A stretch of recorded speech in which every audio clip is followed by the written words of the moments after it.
First, make sure you have these things installed in your project beforehand and your Unity project open. Then you can just double click the Unity package to open and then click import. The prefab is located in VIO, props, and paddleball.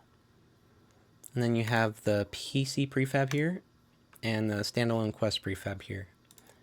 You can just click, drag, and drop it on the name of your avatar and it'll appear in scene here.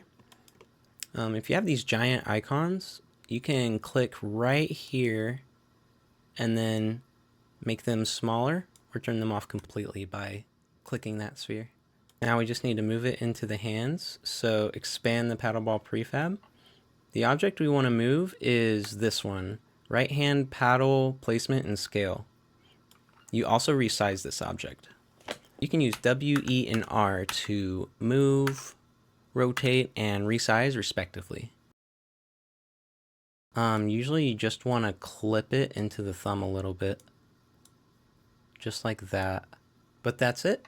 Let me know if you have any questions. My Discord is in the description. Bye.